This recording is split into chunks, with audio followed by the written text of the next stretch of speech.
We are going to be beginning our new project, and it is going to be working with clay. And the first thing that we want to learn how to do with clay is to create a pinch pot. So we are going to make pinch pot planters. We will literally have something when we're done that we could plant something into. All right. So for our pinch pot planters, what I have to show you on this PowerPoint is simply some examples of pinch pots, most of them with a nature kind of theme, because one of the requirements that I'm going to go over in a bit is that your pinch pot, your planter, needs to have a nature theme too. All right. So this is to give you a little bit of inspiration, but I want to stay right ahead of time. There is nothing on here that I'm going to show you that completely meets the requirements. So everything I show you today, if you chose to try to be inspired by it and repeat it exactly, it would not meet the requirements. I'm showing you this simply for inspiration. You then have to take that idea that inspired you and make it unique and your own. All right. So the first two examples here, I really love. I think that snail is just really, really cute. So the bowl of it itself is the part that is the pinch pot. All right. Making a pinch pot literally starting with a ball of clay, sticking your thumb in it and using your fingers to pinch out into a bowl type shape. All right. So we have the bowl that's the shell of the snail, and then the snail head and the body to add a little bit more interest to it. So it's not just a bowl. All right. Now, later on, and when I go over the requirements, I'm also going to talk to you about high relief and low relief. And this one's a good example of both. So when we're talking about high relief, we're talking about adding something to, and it's usually kind of a flat surface. So the body of the snail, like the head part and the part underneath, is adding to it, and it is kind of sticking out. And that's usually what we mean by high relief. And then low relief. This is definitely, because the bowl itself is kind of the flat surface here. And if you look at the swirls of the snail shell, they had to kind of carve into that. And that's what you think of as kind of low relief, where you're subtracting something. So high relief is adding something, low relief is subtracting something. So this cute little snail kind of has both on there. All right. Now, the second example doesn't really have anything to do with nature, but an interesting addition to the pinch pot itself with the coils that act as a bit of a stand. To make this nature-like, you could go out and find a real life leaf and press it into the sides to have kind of a relief, a low relief then, and have your nature part of it. Okay, maybe those coils become tree branches or something like that. Okay, so it's just to kind of give you an idea of what you can add on to a simple type of bowl to make it more interesting. And that's really what we're kind of going for. All right, these two examples definitely very animal in nature. And when you think about nature, I do want to emphasize that it's not just animals. It can be trees and plants. You can break that even down more for flowers and things like that. So don't get stuck with just the animal idea. All right, there's lots of things out there in nature that could be used for this. All right, so I want to talk about functionality with this very first one here. It doesn't have the plant in it. It's just the bird. But when you make something, it's got to be able to stand. All right, and if you put any kind of legs on it in some way, then the legs themselves, just having two isn't enough. So I thought it was interesting how the artist on this one had the beak of the bird acting as that third foot so that it would be stable there. All right. The little fox, very cute, actually has a plant in it. If you look at the body of the fox, you've got two kind of bowl-shaped pieces. So they might have actually worked with two pinch pot type shapes to put that all together. All right. And these last two, you can see the bowl part with the little owls. The owls are nice and a little cute. And then I wanted to throw in, and just to remind you again, that flowers, leaves and things like that, don't get stuck just thinking about the animals. Animals are cute and everything, but flowers can also be very beautiful as well. Now, that particular one, I simply put that one in there to show the idea of the flower. The pot itself is not really deep enough. So I want you to think about like a coffee cup, a coffee mug. That's about the height and depth that we want of that actual pinch pot itself. Okay, so we're going to go over now stuff that I want you to put in your sketchbook. These things that I just showed you, not a single one of them totally meets all the requirements. So they are simply to demonstrate what a pinch pot can become. It doesn't have to just look like a pot. All right. I want to talk about the functionality part of this now. Okay. So right here is your typical planter pot, right? Y'all have all seen these before? Anybody not seen something that looks like that? No? Yes? Okay, so how many pieces is that usually? It's 2 pieces, right? So if you were to describe that top piece, the biggest piece, how would you describe it? What are the different parts of it? Okay, kind of like a brick, yeah. What else?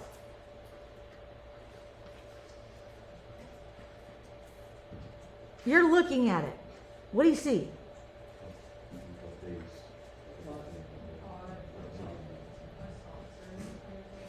Okay, there's a platter kind of thing under it. What else?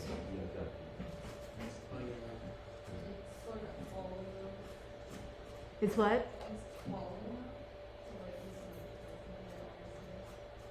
And then it has a hole in the bottom. That's what I'm looking for. It has a hole in the bottom. Okay?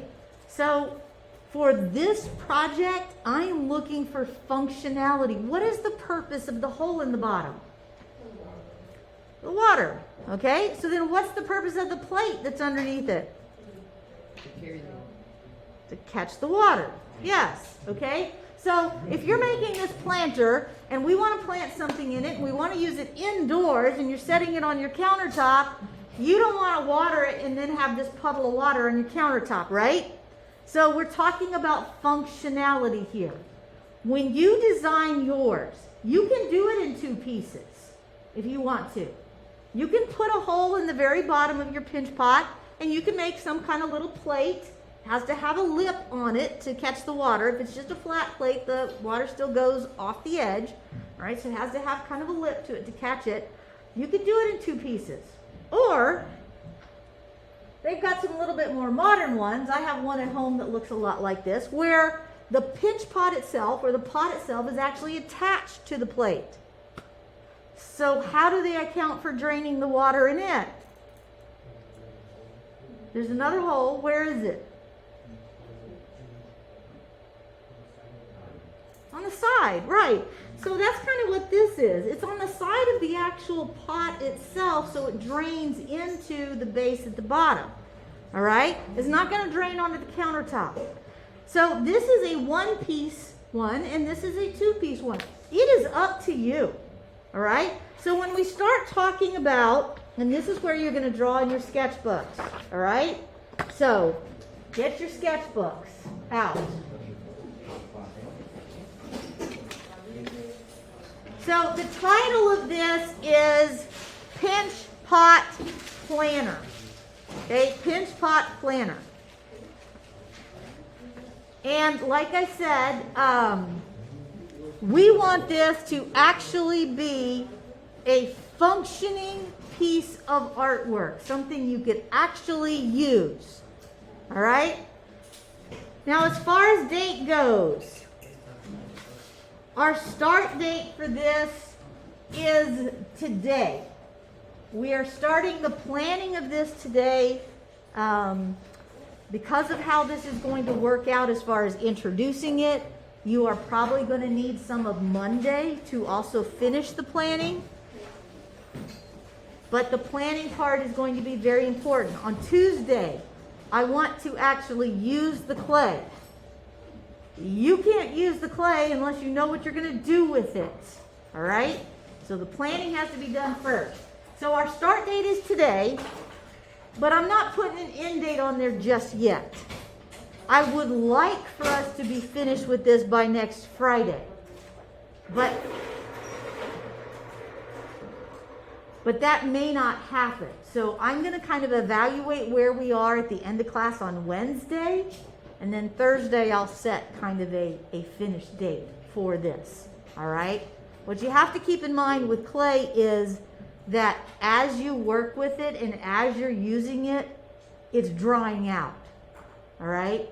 And so in order to design this, to create it, to do all of that stuff, we've got to keep it from drying out while we're still making it. Having it sit over the weekend, we can do that, but we're going to have to make sure that we keep it moist and stuff like that. So I'd like it if we could finish by Friday. I think it's possible to finish by Friday, but you have to have a plan. All right, so we're going to talk about now the requirements for this.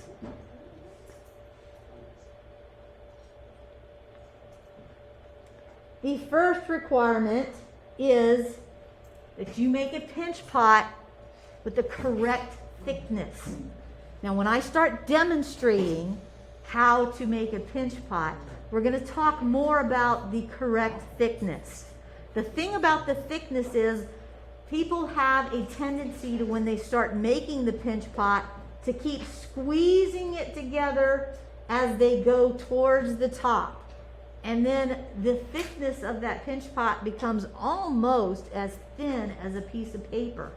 When you have pinched and modeled that clay to the point that it is that thin, it's very, very fragile. All right? So when I model this for you on Tuesday, show you some examples probably Monday, you think about the thickness of your pinky. Okay? So about the thickness of the pinky is what we're working towards as a correct thickness. Now, another requirement is going to be that it has a nature theme. It must have a nature theme. Now, when you go to do your brainstorming, and I'll talk about this again in a minute, brainstorming is more than just listing all the things in nature you might want to include. Okay? But when you're thinking about your nature theme, brainstorming does include that. It's just more than that. So when you make your brainstorming list that we'll go over here in a little bit, you might want to start by listing all the different things in nature that you find interesting, that would be inspiring to you, because you do want this to be something that you're going to enjoy making and want to keep. All right? Now, the third one, this is the part you have to combine with the brainstorming. So like I said, your brainstorming can't just be a list of the nature things. Your brainstorming also has to include this third requirement, which is you must have functionality. Must have functionality. That means it has a drainage hole and you have designed a place for the water to drain.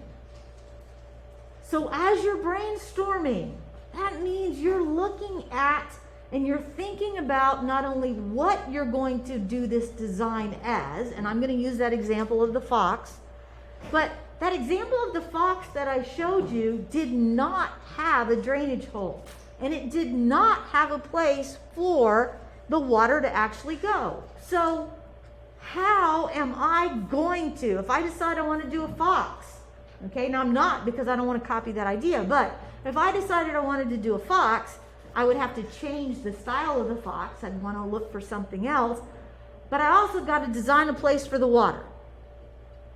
How can I do that? Anybody got an idea? Peyton. Put a hole underneath and you can make, like, for example, like a leaf clay or like a log, like something naturey. Excellent, excellent, yeah. So I got to put a hole in it, and then for that clay part, I could turn that into a leaf, I could turn it into a log, I could turn it into grass, I could turn it into anything. Okay? But what I want to do is I want to keep that nature theme. I want that plate to go with what I've made my bowl out of. I want them to work together as part of a full design. Okay? So, next.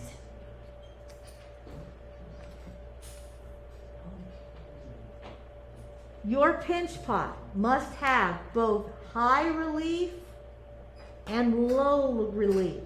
Now I'm going to show you an example of what I mean by that, okay? So high relief and low relief. For right now, just write that down, and I'm going to give you an example after we go over this last one here.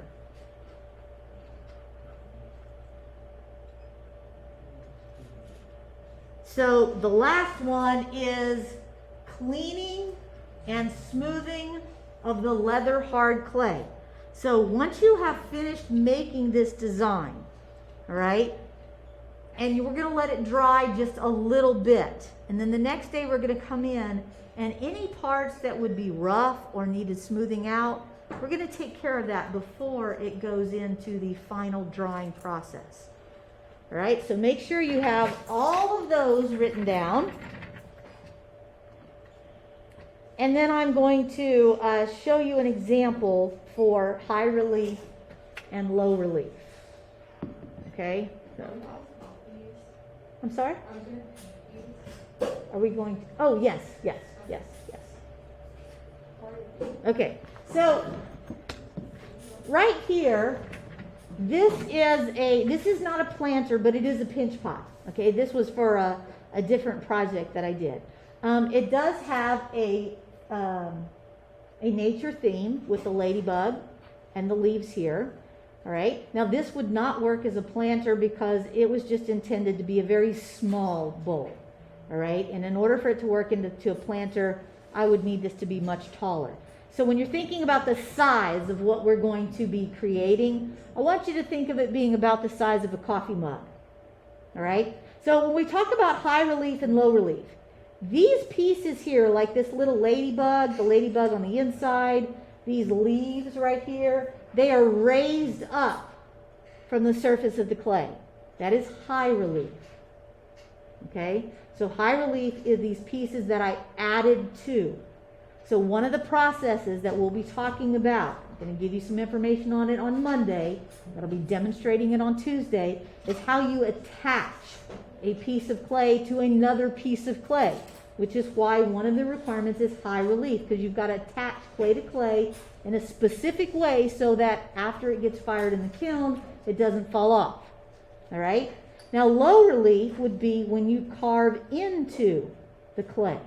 All right, so the leaves that I raised up also have some carvings into them. And then the bowl itself has some carvings into it. And then even on the inside, you can kind of see some leaf-like carvings into it. All right, so that would be the low relief. So between the high relief and the low relief, we end up with a very interesting piece that doesn't come across as just mostly flat. All right, so we want this to end up being both a decorative piece and a functional piece. All right, now as far as the cleaning and the smoothing, when you carve out these little pieces here and you're digging out the clay, sometimes that clay, it's kind of like if you drag a stick through mud. All right, that mud kind of just goes off to the side. Well, it does the same thing with the clay. But you don't want to leave that stuff there. You want to get it brushed away, because when it goes through the firing process in the kiln, it becomes very, very sharp. All right, so we want to clean and smooth that out. Okay? All right, now, for the next part that we have here,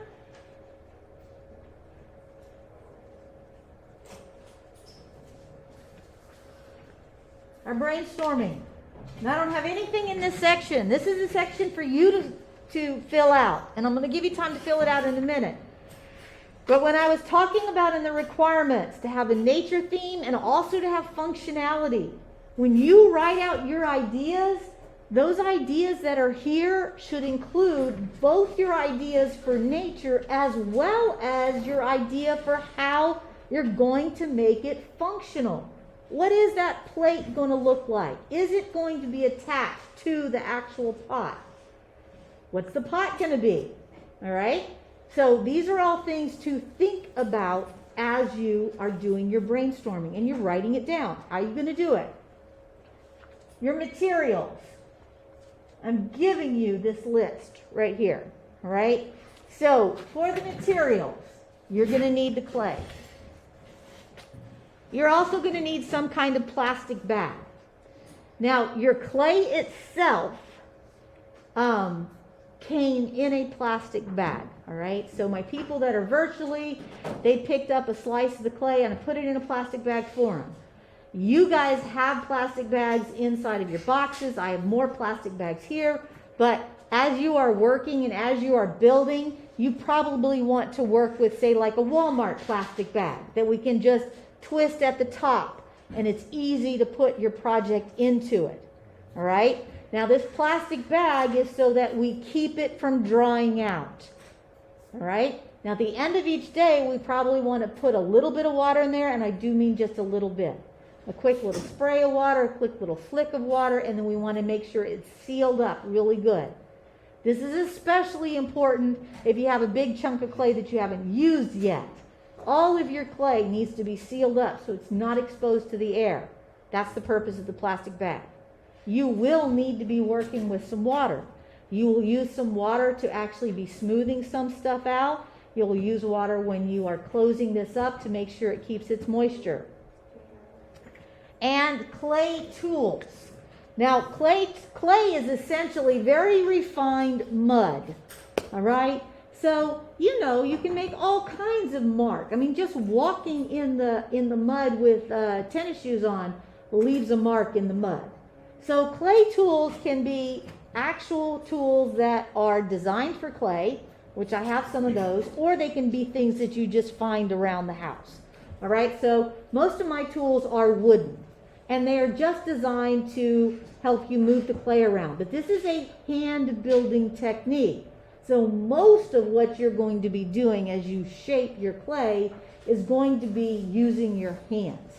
You can use certain tools like a pencil, even that skewer you were working with, or a specifically designed clay needle to make marks and carve into the clay. You can also use other things around to press and make textures and designs. So I have specific tools for that, but if you had a popsicle stick, you could use that as well. So clay tools can be very simple things that you find anywhere to tools that are actually purchased to work with, all right? The last thing that everybody's going to need is slip, all right? Now, slip is simply a mixture of clay and water, and it acts as the glue for the clay. So when we're attaching two pieces of clay together, there's a process we have to use to prepare the clay and then to put the clay together. And it involves having a mixture of clay and water to work with as slip. Now these last two things I have put a little dash mark by. Those of you that are here in person, your things are definitely going to get fired in the kiln. And the kiln is basically the oven. It heats up to about 1900 to 2000 degrees for this kind of clay. A different kind of clay, it heats up even hotter, right? So it goes through this chemical change because of the heat that's being used by the kiln, all right? And then the glaze. So I have glaze here at school. I cannot send the glaze home. So those of you that are here can use the glaze. The people at home, they can seal theirs up with some watercolor, all right? Or the people at our home that are, if they want to bring their stuff up here and have it fired, they can do that. Or if they want to come up one afternoon and glaze, they can do that too. All right? So the question was about the colors. So the colors that you saw on this that are all shiny and everything, those are created by the glaze, which means that the pot, when it's just the clay, goes in the kiln once to be completely dried out. And then we bring it back out and we glaze it, and then it goes in the kiln again. So this is really kind of a colorful glass coating. The glaze itself goes on and it looks very pastel and chalky, goes through a chemical change again because of the heat, and comes out looking like this. It essentially melts it. All right? So, the next step here, first of all, you have to complete your brainstorming. All right? And then you are moving on to create 3 thumbnails. Those 3 thumbnails need to be different, either completely different ideas, or maybe it's the same nature item that you design in different ways. All right? So here's how the rest of today and Monday is going to work. You want to do your brainstorming, you want to do your 3 thumbnails, so that on Tuesday, when we're actually working with the clay, you are ready to start. If you don't know what you're going to do with the clay, then you really shouldn't take it out of the bag. Because the more you handle the clay, the drier it gets, the harder it is to work with. You want to plan first before you start working with the clay. That's what this is. So you want to create that plan. On Monday, when everybody is a virtual learner, you will still have Monday to finish the plan, but I'm also going to have a video or 2 online to give you a little bit of a demonstration of working with this before I give the demonstration on Tuesday.